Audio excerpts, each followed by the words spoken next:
Okey, bismillahirrahmanirrahim. Alhamdulillah wassalatu wassalamu ala Rasulillah wa ba'd. Pagi ni kita baca hadis yang diriwayatkan oleh Al-Imam Al-Bukhari dan Muslim daripada Ammar bin Yasir. Daripada Ammar bin Yasir, dia bagi tahu ba'athani Nabi sallallahu alaihi wasallam fi hajatin. Nabi sallallahu alaihi wasallam utuskan aku untuk melakukan satu tugas. Fajnabt, aku berjunub. Dia berjunub, dia pergi satu tugas, dia berjunub. Falam ajidil ma'a, aku tidak mendapati air. Jadi dalam perjalanan tu, kita tahu di dalam, terutamanya di Jazirah Arab ni, airnya tak semudah kita. Jadi pergi buat beberapa urusan, Nabi hantar. Bila time nak solat, dia kata, fasnabtu, aku berjunub, falam ajidil ma, aku tidak dapati air, tak ada air. Jadi dia kata, fatamarraghtu kama tamarraghal dabbah. Aku pun, dia kata, berguling atau bergolek di atas pasir tu, macam mana biawak binatang bergolek. Macam mana binatang bergolek tu, aku bergolek. Maksudnya bagi pasir tu kena suruh badan lah, pasal dia dah berjunub. Jadi dia rasa macam tu lah cara buat. Sebab kerana kita kena tahu para sahabat radhiyallahu anhum ajma'in, di peringkat awal mereka mempelajari daripada Nabi. Kadang-kadang Nabi ajar satu benda, kemudian mereka tahu kena ada bab tayamum, tapi mungkin dia fikir tayamum ni kalau sekiranya hadas kecil, tak ada wuduk, sekarang ni dah berjunub, nak buat macam mana? Kalau kita zaman sekarang bolehlah call Assalamualaikum Rasulullah kalau ada handphone. Zaman tersebut tak ada peralatan handphone ke apa. Mereka mengamalkan ataupun melakukan hal berdasarkan ijtihad mereka. Kemudian mereka akan bertanya kepada Nabi sallallahu alaihi wasallam. Jadi dia ni bila dah berjunub, duduk di padang pasir tu, dia bergolek atas pasir macam mana dia kata haiwan bergolek atas pasir. Aku buat macam tu lah. Apabila dia datang jumpa Nabi sallallahu alaihi wasallam, fa zakartu dzalika lahu. Aku pun sebut hal itu kepada Nabi sallallahu alaihi wasallam. Nabi sallallahu alaihi wasallam kata, innama yakfika an taqula biyadaik. Nabi kata, innama yakfika an taqula biyadaika hakaza. Nabi kata cukup untuk kau buat begini dengan tanganmu. Kemudian Nabi buat apa? Nabi tunjuk macam mana cara nak buat. Summa daraba biyadihi, summa daraba biyadaihi bil ard. Kemudian summa daraba biyadaihi al arda. Nabi SAW kemudian tepuk kedua tangan dia di bumi, yakni darbatan wahidah, satu tepukan. Nabi tepuk tangan Nabi tu di atas bumi. Summa daraba bi yadayhi al-ardha darbatan wahidah. Nabi pun tepuk di atas ni tanah dengan satu tepukan. Summa masaha shimal ala al-yamin. Kemudian tangan kiri Nabi tu sapu yang kanan. Maksud kiri sapu dulu yang kanan. Kemudian baginda sallallahu alaihi wasallam buat apa? Baginda wa dhahra kaffaihi, dan kedua tangannya sapu yang ni, sapu yang ni, yang ini sapu yang ini, yang zahir kafai ni, yang atas ni. Wa wajhahu, dan kemudian sapu mukanya. Dalam sebahagian riwayat Nabi sallallahu alaihi wasallam dalam riwayat Bukhari, dia kata muka dulu. Ini dia tepuk, dia sapu muka dulu. Kemudian dia tepuk dengan satu tepukan tadi, satu dia sapu muka.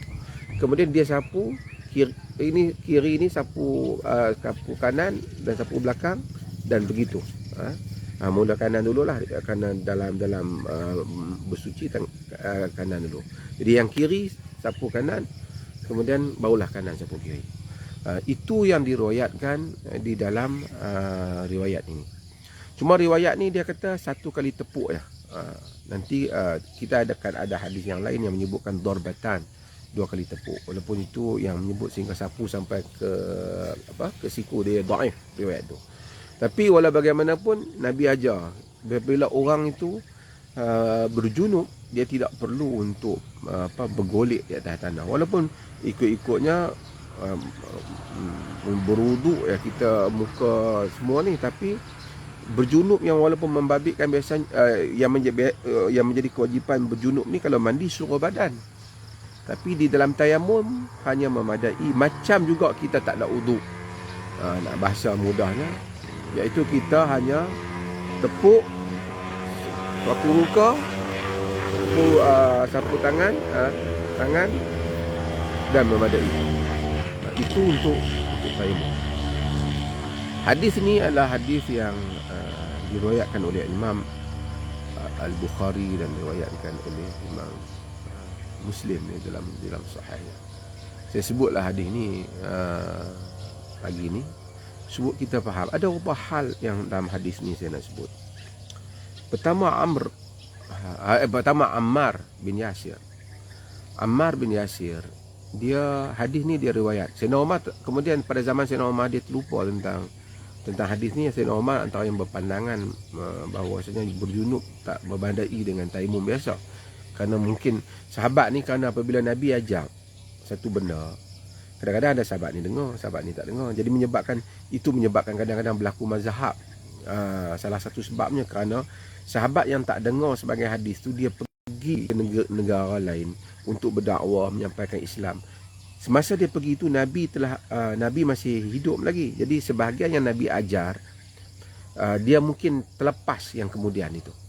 Kalau zaman sekarang tak apalah, bila orang tanya, Nabi tak tahu jawapan, tak tahu masa tu, tak tahu Nabi bagi tahu macam mana, boleh call lah ataupun kita WhatsApp ke.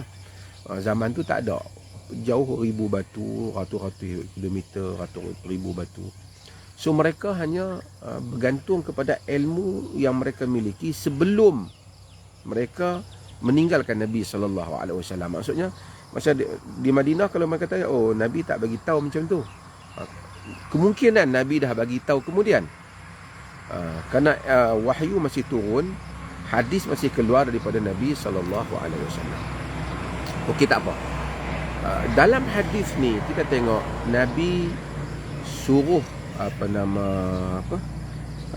Ammar bin Yasir, bagi tahu kat Ammar bin Yasir, innama yakfika an taqula biyadaika hakaza. Nabi kata cukup kau buat dengan tangan kau begini. Nabi bagi tahu dia. Kemudian Nabi ajar, summa daraba biyadaihi al-arda. Kemudian Nabi pukul, Nabi tepuk tangan dia di atas tanah, tanah darbatan wahidah. Kemudian Nabi tunjuk macam mana cara buat, macam mana hadis tadi. Okey, tak apa. Nabi tak bagi tahu kat dia, semayang yang hang buat kemarin ni duk pi bergolek tanah tu, hang kena ulang balik ya. Nabi tak bagi tahu yang tu. Ini menyebabkan para ulama berbincang tentang satu hal, iaitu kita tengok kepada hadis ni, dan ada juga hadis Nabi yang lain tentang orang yang salah semayang. Umpamanya cerita badui yang datang dalam masjid, yang salat Nabi tengok tak kena. Nabi kata, irji' fa salli fa innaka lam tusalli. Patah balik, pergi semayang, kau belum solat lagi. Dia pergi semayang, Nabi tengok tak kena lagi. Dia mari, Nabi duk suruh dia buat lagi, sehingga dia letih. Dia kata tak boleh, tarani ya wahai Rasulullah. Kita tengok, kemudian Nabi tunjuk pada cara semayang yang betul. Tapi Nabi tak, kita akan faham kalau masa tu dia buat tak betul, sebelum tu mesti dia buat tak betul. Tapi Nabi tidak menyuruh dia mengulangi yang sebelum tu. Dia hanya mengulangi yang masa tu saja. Ini menyebabkan adanya perbincangan yang menarik di kalangan para fuqaha mengenai amalan-amalan ataupun kewajipan yang dibuat oleh seseorang yang salah pada masa yang lepas disebabkan kerana kejahilan dia, kerana tidak mempunyai fakta tentang hadis-hadis yang berkaitan.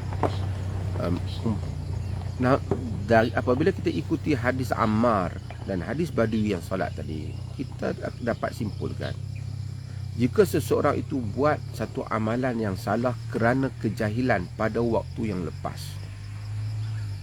dia tidak wajib ulang, dia dimaafkan. Tetapi pada masa dia tahu cara semayang tadi ni salah dan waktu masih ada untuk dia perbetul, maka dia perbetul semayang yang semasa. Katakanlah dia semayang dia semayang Zuhur salah sebelum ni, cara dia buat tu, tahu. Semayang yang lepas tu dia tak wajib ulang, tapi semayang yang orang perbetulkan ni, yang dia mula dah tahu, dia ajar, dan waktu Zuhur masih ada, dia wajib perbetul, ulang balik jika dia salah tadi. Kita kata salah semayang macam tu, bukan misalnya sujud macam tu. Jadi dia masih, waktu masih ada, dia solat balik sujud yang betul. Habis tu sebelum ni mesti dia sujud salah. Yang lepas atas kejahilan dia, afallahu amma salaf, Allah ampunkan hal-hal yang dah lepas. Ini perkara yang perlu kita tahu di dalam hal ni. Ni balik pada masalah tayamum. Jadi tayamum ni sama ada satu orang tu wajib berwuduk ataupun wajib mandi besar, mandi hadas, hadas besar, mandi wajib. Kalau tidak ada air, maka dia tayamum yang sama. Kalau kita berwuduk dengan mandi wajib tu berbeza, tapi tayamum sama. Katalah dia bersetubuh dengan isteri dia, lepas tu nak salat tak ada air, dia tayamum. Iaitu tayamum. Dia tayamum, sapu muka dia, tangan dia, kemudian dia salat. Bersuci ni ada dua. Dalam Islam ni dia guna air, yang tu yang utama. Kemudian pun gantiannya ialah debu. Falam tajidil ma, kamu tidak mendapati air, fatayammamu falam tajidul ma fatayammamu sa'idan tayyiban. Kamu tidak mendapati air, maka kamu bertayamum dengan sa'id yang baik. Sa'idan tayyiban, yakni pemuka debu. Sa'id ni dalam bahasa Arab boleh maksud debu ataupun permukaan bumi. Fatayammamu sa'idan tayyiban. Falam tajidu ma'a fatayammamu sa'idan tayyiban. Kamu tidak mendapati air, maka kamu bertayamum dengan sa'id yang baik. Riwayat ini ayat Quran ini menunjukkan di mana saja ada sa'id kita boleh tayamum. Okey.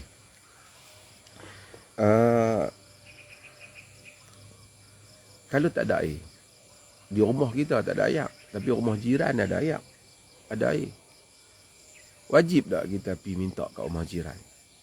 Tak ada air ni, tak ada air paip rumah kita ke? Tak ada air paip, tak ada air yang dimaksudkan ni, tak ada air yang untuk kita berwuduk. Kalau tak ada air di rumah kita, ada air di luar rumah, kita kena pergi ambil luar rumah. Kalau tak ada air di rumah kita, ada air di jiran dan jiran tu bagi, kita kena ambil di rumah jiran. Kalau tak ada air di rumah kita, tapi kita naik kereta pergi kat masjid mungkinlah jauh dia 5-6 km, kita ada kereta dan kereta kita mampu, kita pergi solat di masjid. Kalau tak ada air di kawasan sungai apa, dan kita boleh sampai pun sungai tu, bukan ada beban kita pergi, bukan ada bahaya apa, kita mesti dapatkan air. Bukan buka paip tak ada air di rumah, terus kita tayamum. Itu tidak justify untuk tayamum. Falam tajidu ma'a, kamu tidak mendapati air, itu maksud kamu tak dapati. Kalau benda tu boleh dapati, maka air tu ada. Melainkan dia dengan kadar yang memang masyaqqah, susahlah kita nak dapati. Ataupun ada tapi dihalang, tak boleh nak pergi. Ada di rumah jiran tu tak bagi, minta kat mana dia tak bagi. Okey, kita okey maksud, dan tak ada sumber lain lah. Okey, kita dianggap tidak ada air. Ataupun kita ada air, dia jual dengan air tu mahal yang di luar kemampuan kita. Ataupun dia jual bukan kita tak mampu, tapi harga yang tidak munasabah. Yang mana satu pembazir, maksudnya satu pembaziran pada keadaan biasa ni yang besar lah. Kalau kita beli air 5 kupang, dia jual kat kita sampai RM500. Kita ada duit RM500 tapi melampau lah. Tapi air 5 kupang dia jual RM2, RM3, tak menjejaskan apa nama harta kita. Kita masih wajib untuk beli walaupun lebih mahal daripada harga biasa. Walaupun ada fuqaha kata kalau mahal harga biasa dah tak payah beli, boleh tayamum. Tapi kalau harga satu botol RM1, dia jual dah tahu kita tak ada air, dia bukan Muslim ke apa ke, dia jual RM3. RM3 is okay for us. Untuk kita tak ada macam RM5, RM5 pun tak ada apa. So misalnya so kita beli dengan air dengan harga itu. Ataupun mungkin ada air, tapi air itu cukup untuk kita minum saja. Jadi kita boleh beli. Kita boleh tayamum juga. Dan tak ada air lain, air rumah kita untuk minum saja. Kita boleh juga untuk tayamum. Ataupun kita air ada, tapi kita tak boleh nak guna air. Sama ada kita sakit, ataupun kita ada kecederaan, tak boleh guna air, kita juga boleh tayamum. Sebab ada hadis Amr bin As, dia Nabi hantar dia jadi ketua pasukan, dia ihtalamat, dia mimpi yang menyebabkan dia wajib mandi. Kemudian dia jadi imam. Dia tak mandi wajib, dia tayamum. Sebab masa tu keadaan begitu sejuk, kan, terlalu sejuk. Jadi sahabat-sahabat lain ni balik kepada Nabi. Nabi tak ada dalam operasi tu. Dia pun mengadu kepada Nabi, kata Amr bin As air ada, dia wajib mandi, dia tak mandi, dia tayamum. Nabi tanya dia, salaita bi ashabika wa anta junub, kau semayang dengan sahabat-sahabatmu sedangkan kau berjunub? Dia pun beritahu Rasulullah, aku tahu sejuk, aku tak tahan sejuk. Dia kata, dan aku ingat Allah Ta'ala kata, wala taqtulu anfusakum innallaha kana bikum rahimah. Jangan kamu bunuh diri kamu, Allah sayang kat kamu. Fatayammam, kemudian aku pun bertayamum. Nabi kata apa? Nabi fadhahika Rasulullah. Nabi gelak, walam yaqul syai'. Nabi tak kata apa. Maksudnya Nabi endorse lah. Betul lah yang dibuat macam tu. So maksudnya kadang-kadang orang air ada, tapi dia tak berupaya nak gunakan air kerana keadaan diri dia. Dia boleh juga untuk bertayamum, dia tepuk, dia sapu muka dia dan sapu tangan dia. Sapu debu ni tentu tak macam sapu air.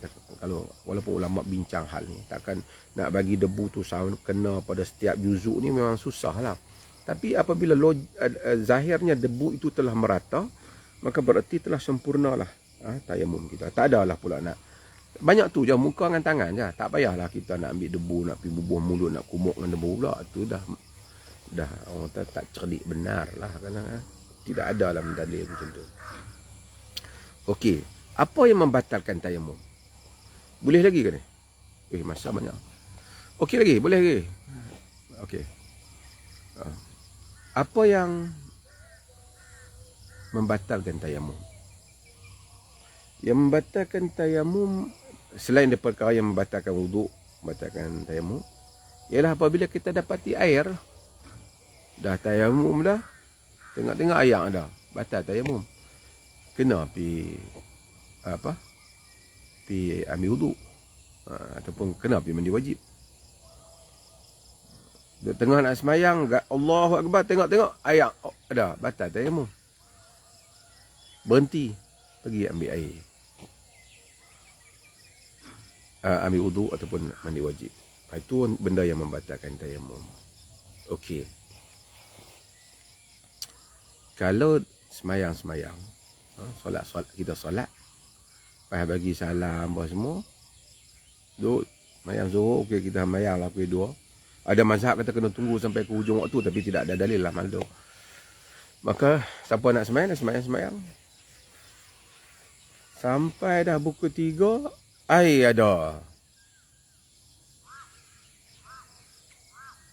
Wajib ulang ataupun tak? Saya nak tanya dulu. Wajib ulang ke tak? Siapa ada nak bagi apa? Jawapan. Dah habis dah semayang lah. Waktu masih ada, air pun ada. Wajib ulang atau tak? Ha? Seorang kata tak. Seorang kata tak. Dua kata tak. Kata tak perlu. Okey. Dia tidak wajib ulang. Alasan kita ialah kerana ada riwayat dalam Abu Dawud di mana dua sahabat yang mereka tak dapati air, kemudian mereka tayamum. Kemudian ada air pula. Salah seorangnya ulang, seorangnya tak ulang. Nabi kata pada yang tak ulang tu, asabta sunnah wa ajza'atka salatuka. Engkau telah menepati sunnah, solatmu telah memadai. Dan yang ulang tu Nabi kata walaka ajran. Bagi engkau itu 2 pahala. Okay? So yang ulang tu tak apalah, dia nak ulang. Tapi yang tak ulang sudah memadai. Sebab tu orang dok kata kalau kita semayang atas kapal terbang, tak ada, dia kata semayang hormat waktu saja, turun kena ulang. Sebenarnya kalau dah kita semayang ketika itu dengan debu ke dengan apa dah, itu tak wajib ulang. Nak ulang boleh lah, tapi dia tidak wajib ulang. Kerana solat itu telah sah. Nabi kata ajizat kau salatuka. Semayang kau telah sah untuk kau. Okey. So ada lagi lah, tapi dah lewat dah ni. Saya pun ada sesi meeting yang lain. Hari ini pun banyak meeting. InsyaAllah kita jumpa lagi pada lain kali. Matahari pun dah naik daripada sana.